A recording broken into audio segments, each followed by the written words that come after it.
I'm Dr. Diana Hill, and I'm a clinical psychologist, author of the Self-Compassion Daily Journal, and I'm a feeler. Any given day, I feel anxiety, I feel stress over the magnitude of some of the projects that I've taken on. I feel gratitude for this little field of yellow flowers that is right outside my office. And I feel sadness when I'm sitting in the room with a client who's talking about a significant loss. Pretty much every day at 2 o'clock, I also feel a bit of fatigue and pain in the left side of my lower back. How about you? Are you a feeler? Well, welcome to Being Human and welcome to this episode because it's all about how to get better at feeling. As Dr. Stephen Hayes, ACT co-founder, often says, ACT is not about feeling better. It's about getting better at feeling. And by feelings in this episode, I'm including both physical and emotional feelings because although our psychology around them is different, there's a lot of overlap in terms of our physiology, and the skills that I invite you to explore today will likely be useful for both physical pain and emotional pain. So yes, your chronic back pain is welcome here too. For those of you that are Wise Effort members, thank you so much for supporting the show.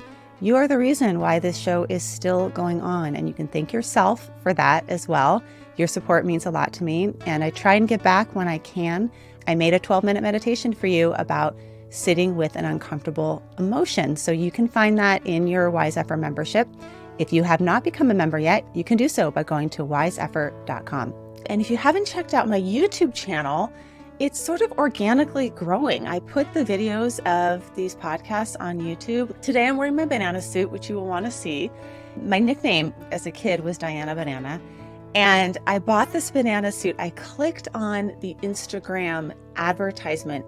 Talk about uncomfortable feelings. Every time I open Instagram, I get banana jumpsuits or its relative, the lemon jumpsuit, popping up in my feed. I'm so sick of this banana jumpsuit. So I thought I would wear it in the service of being with uncomfortable feelings. Here we are, Diana Banana.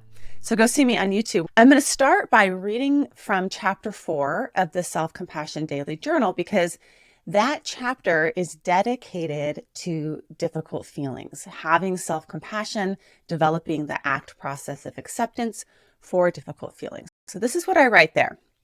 I write, there's a central premise of ACT. Pain and values are two sides of the same coin.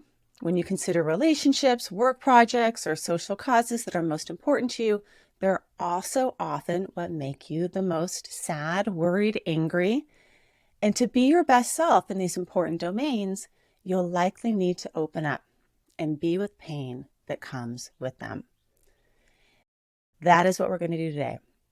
I'm going to share with you 2 things not to do when a difficult emotion shows up, and 5 things that you can do when a difficult emotion shows up. So this is going to be a skill building episode, and I hope that by the end, you have a good sense of what you can do when uncomfortable emotions show up, because that is one of the most common things that we are hearing these days. We all need to get comfortable with being uncomfortable. We all need to sit with uncertainty. We all need to step into those difficult conversations. And what does that actually look like? What do you actually do? What does that mean, getting comfortable with discomfort? That's what you're going to learn today. The foundation of what we're going to be talking about is the ACT process of acceptance. And acceptance is especially useful for tough things that you can't control or change. When you accept reality rather than fight reality, become more resilient to stress. There is actually a research study published in the Journal of Psychoneuroendocrinology that recruited 153 stressed adults to try out an app-based intervention. They either were in a control group or they did a mindfulness intervention where they just observed and monitored their stress, or they did an intervention that included acceptance, being receptive and open to their full experience. Those that had the acceptance condition showed greater reductions in cortisol and systolic blood pressure reactivity. When you practice the skill of accepting, it actually changes your physiology. But we have to remember that's actually not the goal, because if you try and control it, that leads to more stress. We'll talk about that in a bit. So first, 2 things not to do. I know I'm an ACT therapist and I'm breaking one of the fundamental ACT rules, which is the dead person's rule. The dead person's rule is never give a goal to somebody that a dead person can do better than you. And a dead person can definitely do both of these better than you. And I want you to be aware of these two things because they are pitfalls when strong emotions come up. The first thing not to do when you're experiencing an uncomfortable emotion is to do stuff that makes it worse. Before I became an ACT therapist, I was a DBT therapist, and dialectical behavior therapy is a therapy developed by Marsha Linehan. I learned some of these skills directly from her. It's an approach that's designed for folks that are chronically suicidal and who struggle with regulating their emotions and their behavior. Marsha Linehan actually came out in a New York Times article a number of years ago saying that she struggled with this as well. And I worked at a mental health center running these DBT groups for individuals that were cutting, they were binge drinking, they were binge eating, and they were in and out of the hospital frequently due to suicide attempts. When you get to that point, when your feelings are so strong and overwhelming, oftentimes that's when we do stuff that makes it worse. So the clients that were sitting in the groups with me were not only dealing with their original feeling, they were also dealing with the divorce that they were facing because they had a lot of interpersonal difficulties from their anger. They were dealing with the health consequences of binge eating or binge drinking. The first skills that we would teach in DBT were distress tolerance skills. We called them crisis survival skills. They were skills to help you not make things worse. And the most simple one was the skill of stop. S, stop. T, take a break. O, observe. P, proceed mindfully. But just basically pause. When you consider the things that you do that make it worse, when you have a strong emotion or even just an uncomfortable emotion, it often can drive us to do things to try and get rid of that emotion. This is what we call experiential avoidance in ACT. Things like distracting ourselves, numbing out, using substances, tensing with your body, opting out, or lashing out. Texting that thing that you wish that you didn't text. Or as my friend said after she listened to the Jane Chapman role play on confidence, she said, I'm really good at stepping into difficult conversations, but I'm not so good at stepping out of saying small catty things about people. So we start with not making things worse. Stopping and pausing when you have a strong, uncomfortable emotion, that space between stimulus and response. There's some things that you can do in that pause. And one good example is with anger. There was a recent meta-analysis that came out of 154 studies, over 84,000 participants, that was reported in the March 2024 journal Clinical Psychology Review. And they compared the impact of either doing something to vent the anger, like hitting a bag or going jogging, or folks that did activities like deep breathing, mindfulness, meditation, and yoga. And one of the co-authors was interviewed, Brad Bushman was interviewed, professor of communication at Ohio State. He said, venting anger might sound like a good idea, but there's not a shred of scientific evidence to support catharsis theory. What they found was that these types of venting activities, although they feel good in the moment, they make things worse. They actually increase your anger. Going for a run, jogging when you're angry makes you more angry. This totally validates my friends and family, who I often call when I'm running. And you can hear my rage increasing with the pounding of my feet. But interestingly, those that participated in play-based sports, like throwing a ball, kicking a ball around, did not see this increase in anger. They found that activities that were more about slowing down, centering activities like deep breathing, mindfulness, even counting to 10 or doing yoga, were much more effective with anger. So step one, don't make things worse. Stop. Pause. The second thing not to do when a strong emotion shows up is don't add a story to it. In ACT, we call this becoming fused with our mind's stories and thoughts. In Buddhism, they call it delusion, the story that we get all caught up in. I've had a number of people in my life recently who are dating, a lot of clients that are dating, college students, people in their late 20s, people who went through a divorce and starting to date. And one of the places that I hear this problem of adding a story is something like dating, where you have not a lot of information and you just add on. You add on a self-critical story about yourself. You add on a worry story about the future. You add on a, I can't handle this. It's going to be like this forever. You lose the big picture. You get really narrowed. And when you are having a strong emotion, this is understandable, right? You're wanting to make sense of what you're feeling. There was a research study in 2020 called Exposing Worry's Deceit. And in it, they had participants with generalized anxiety disorder. So these are the people who are first-class worriers. It's called generalized because they worry about anything and everything. And they had these participants track these worry diaries, which is actually a treatment for generalized anxiety disorder, to write out your worries, have a scheduled worry time where you just engage with your worry for that 20 minutes. They looked at the 10 days of journaling to find out what percentage of worries did not come true. Do you have any guesses what percentage of worries didn't come true? The mode, which is the most frequent number reported, was 100%. For most of the people, 100% of their worries did not come true. And then the median was 91.4%. So there was, sometimes our worries do come true. Sometimes our feared experience happens.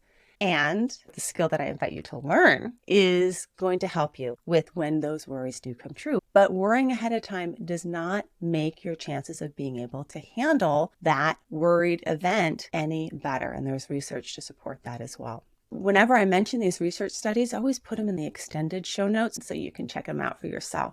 So what's the story that you add on when you have an uncomfortable emotion? Maybe think about something that's hard for you in your life right now and how you add a narrative to it. You add on these layers, these second arrows, these things that make it amplified and even more uncomfortable. What are the stories that you tell yourself? So those are the two things that I want you to pay attention to first when you have a strong emotion. Am I making it worse by some of the behaviors that I'm engaging in? Pause, stop, and notice where you're adding on a story. Drop the story. So what can you do when you have an uncomfortable emotion? That's what we're going to practice next. All right, folks, for those of you that want to learn ACT and you want to do it on your own time, in your own home, and you also want to have it be applicable to your clinical practice if you're a therapist, to your medical practice if you're a physician, to your life, I have the Foundations of ACT course that walks you through the 6 core processes of ACT. I give you handouts, I give you tools, and I make it bite-sized. So go check out my Foundations of ACT course on my website at drdianahill.com. So we talked about 2 things not to do when a strong emotion or uncomfortable emotion shows up for you. Here's your little quiz. What are they? Don't make things worse and don't add a story to it, or at least drop the story when you notice that you're adding a story. So what can we do instead? The first thing to do is to notice that you're having an uncomfortable feeling. I imagine you have an uncomfortable feeling right now. Maybe there's a physical pain in your body. Maybe there's a little bit of unease or anxiety or a little sadness. Can you find an uncomfortable feeling in there? When I used to run an IOP for eating disorders, we would often start the group with a mindfulness exercise. And one of my favorite ones was the styrofoam cup exercise, which I would never do now. Styrofoam is terrible stuff. But we'd give folks a styrofoam cup and we'd have them shape the cup into whatever it was that they were feeling inside their body right now. What is its shape? What is its size? What is its texture? What is its weight? Could you do that for yourself right now? Find the uncomfortable feeling, observe it, notice it, and what's happening in there? And you can notice what might be changing as you bring your awareness or observation to it, but this is the first step. Oftentimes we just ride right over our feelings, or we try and get rid of them really quickly. This is acknowledging I'm having an uncomfortable feeling right now. The next thing that you can do is soften around it. Soften and let go. Give it some breathing room, ventilate it. Give it some room to reside in your body. When you notice the places that you're gripping around the discomfort, you can let them go by intentionally releasing the tension in your jaw, releasing the tension in your shoulders, maybe your hips, breathing in and around that uncomfortable feeling. And like anything, we know that the more space, the less constriction that we have around something, the more freedom it has to move through. That's the idea of emotions, that they will rise, they'll fall, they're like waves. They get stuck when we grip around them. And same with our physical tension. When we loosen up our grip, we give it more space to be, then we can carry it with us into our day. So we observe it, we make space for it, and then we bring some warmth, some compassion to it.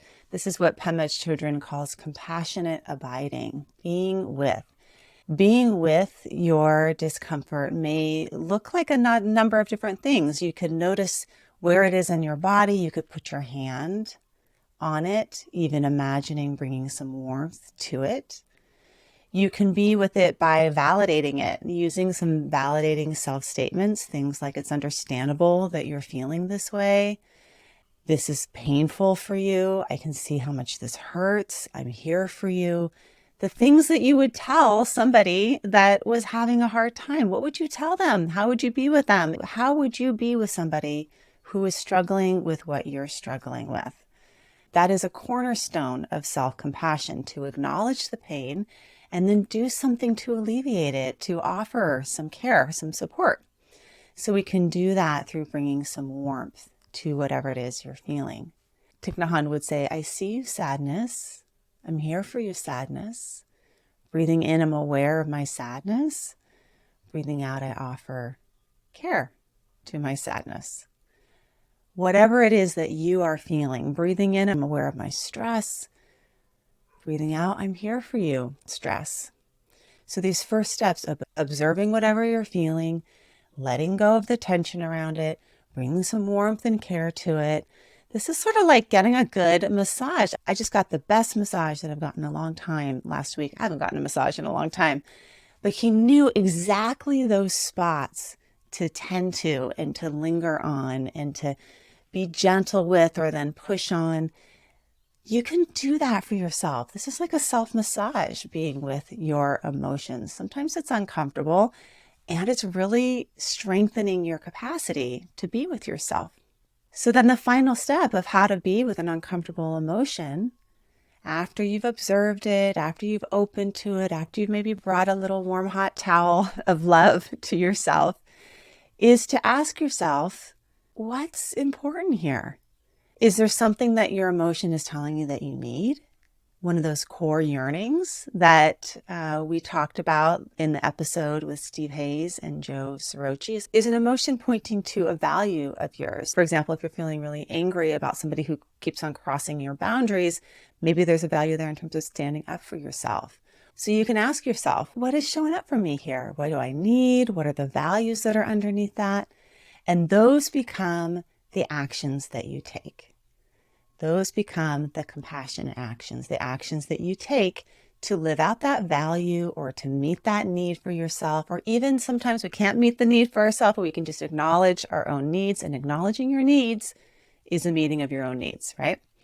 When you do those steps, then you can start to move more freely in your life with your emotions, not getting rid of them, not getting entangled in them either, not doing stuff that makes it worse, not adding a story to it, but rather observing them, opening to them, softening around them, bringing some warmth and care to them, and then listening to them to find the underlying value that you can act on. In The Wisdom of No Escape, Pema Chodron writes, there's a common misunderstanding among all the human beings who have ever been born on the earth that the best way to live is to try to avoid pain and just try to get comfortable. You can see this even in insects and animals and birds. All of us are the same. A much more interesting, kind, adventurous, and joyful approach to life is to begin to develop our curiosity, not caring whether the object of our inquisitiveness is bitter or sweet. To lead a life that goes beyond pettiness and prejudice and always wanting to make sure that everything turns out on our own terms. To lead a life that is more passionate, full, and delightful life than that, we must realize that we can endure a lot of pain and pleasure for the sake of finding out who we are and what this world is, how we tick and how our world ticks, how the whole thing just is. If we're committed to comfort at any cost, as soon as we come up against the least edge of pain, we're going to run. We'll never know what's beyond that particular barrier or wall or fearful thing. I encourage you to come up against your pain, whether it's physical pain or emotional discomfort this week. Practice the skills of being with it, getting inquisitive, getting curious, and then acting from your values. I hope this is helpful to you. Let me know. I love to get your comments on Instagram. You can always go to my website at Dr. Diana Hill. You can send in a contact me form. And please write a review for this podcast. It helps get the word out. But the best way of getting the word out is to share this with somebody else. Take care. Have a great week. Thank you so much for listening to this episode of the Wise Effort podcast. Wise Effort is about you taking your energy and putting it in the places that matter most to you. And when you do so, you'll get to savor the good of your life along the way. If you would like to become a member of the Wise Effort podcast, go to wiseeffort.com. And if you like this episode and think it would be helpful to somebody, please leave a review over at Podchaser. I would like to thank my team, my partner in all things, including the producer of this podcast, Craig, Ashley Hyatt, the podcast manager, and Yoko Nguyen, who is the social media manager. And thank you to Ben Gold at Bell & Branch for our new music. This podcast is for informational and entertainment purposes only, and it's not meant to be a substitute for mental health.